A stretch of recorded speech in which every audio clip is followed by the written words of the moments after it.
Hey UConn Nation, it's KK Arnold here. If you're looking for the latest UConn women's basketball content, go subscribe to Listen Up to Phil and Ryan. Go Huskies!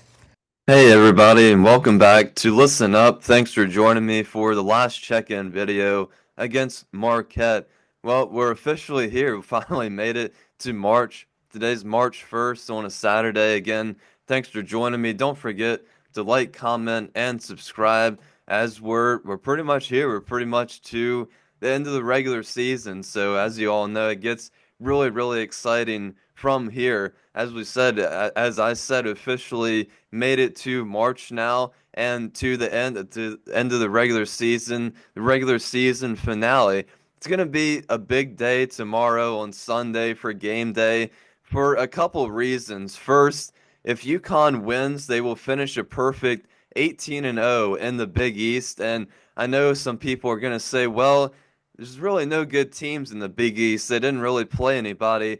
I don't really care what conference you're in. It's very impressive to go undefeated no matter what conference and what teams you're playing. And not to mention, they went a perfect 18-0 in 2020 to 2021 and just last year as well. So three times it would be if they win tomorrow, three times going a perfect 18-0 in 5 seasons since they joined back into the Big East in back-to-back years. Pretty impressive. And the Huskies have only lost three Big East games in the last 5 years. So pretty incredible stats there. And secondly, it's going to be a special day because it will be senior day. Paige Beckers, Caitlin Chen, AZ Fudd, and Aubrey Griffin are the four seniors on this team. Now, AZ is technically a redshirt junior because she only played 2 games last year, so she does have the option to come back next year, but I did see where all four of them will be attending that ceremony tomorrow, so that'll be a pretty special moment for those four. But as for UConn's opponent, the Marquette Golden Eagles, they haven't had too bad of a season. 20-8 overall record. They're in the same spot, tied for third at Seton Hall in the conference. These two teams played on New Year's Day. UConn won by 32 points in Wisconsin. Skylar Forbes, Holly Weiss, and Lee Volker all averaging double-digit points. I'm not sure if Marquette will get into March Madness. They might just barely miss out on a bid. But I think the most important thing is after this game, I'm not sure too many people have thought of this. I'm sure the team is looking forward to it. UConn won't play until March 8th in the quarterfinals of the Big East tournament. So that will be a pretty nice break. Now, I'm sure they're going to be practicing really hard almost every single day after this game in between, but at least they won't have to worry about any live action for a week after this game on Sunday.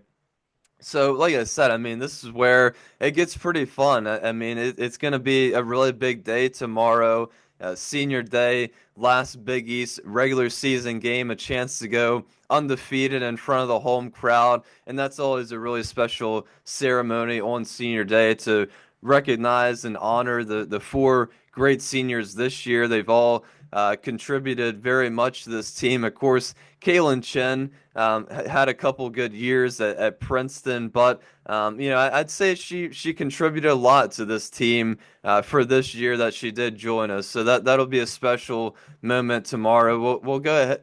We'll go ahead and get into a couple comments here, and then I will give my game prediction as always. First comment we'll go to from JTH. They said Notre Dame lost again, number one seed. Here we come.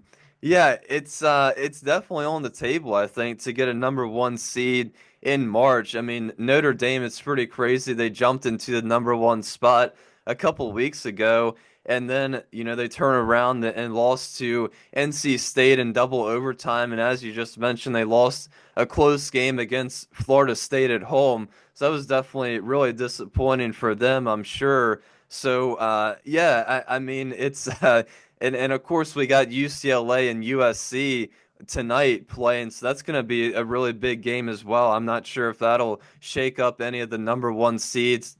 depending on the outcome of that game. So, like I said, I mean, this is the time of year where a lot of things can change. It's going to be interesting to see that bracket after all these tournaments are done, all the conference tournaments are done.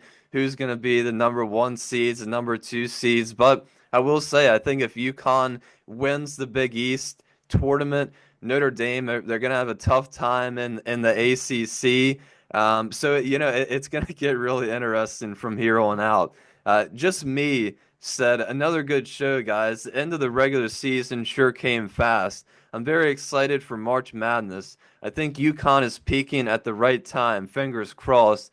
As for the off season, I think updates on recruiting, portal transfers, and injuries are good topics to be aware of. Perhaps analysis on next year's starting five would be a good topic too. Yeah, appreciate that. We're always open to a lot of ideas. If you guys have anything specific you want us to cover during the off season, we'll make sure to do that as well. We're always open to new ideas and suggestions. But yeah, we usually do cover a lot of that stuff during the off season. I know there's one recruit we got that we will be covering, and I think one of them was supposed to make an announcement today, I believe. So might have that update for you guys tomorrow during the game recap. But yeah, it's the off season a little sad.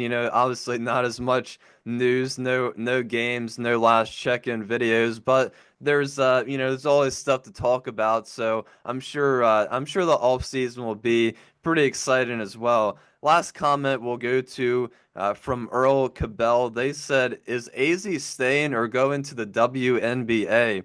Would love to see her come back for her final year, but the Washington Mystics have 3 first-round picks and could see one of those spots for AZ if she goes. What do you think?" Yeah, it's I think I think she should stay for another year. I think she should really stay for the extra year that she has. I think that the last year she obviously missed a good opportunity to really boost her stock. I mean, AZ obviously a really good player, but I think if she stays another year, I think that would do her a lot of good to get another year under her belt. If she does decide to go this year, I think she has a pretty good chance of probably still getting drafted. But I think another year at UConn would really do her good. But that's just my opinion. Now, time for everybody's favorite game predictions for the game.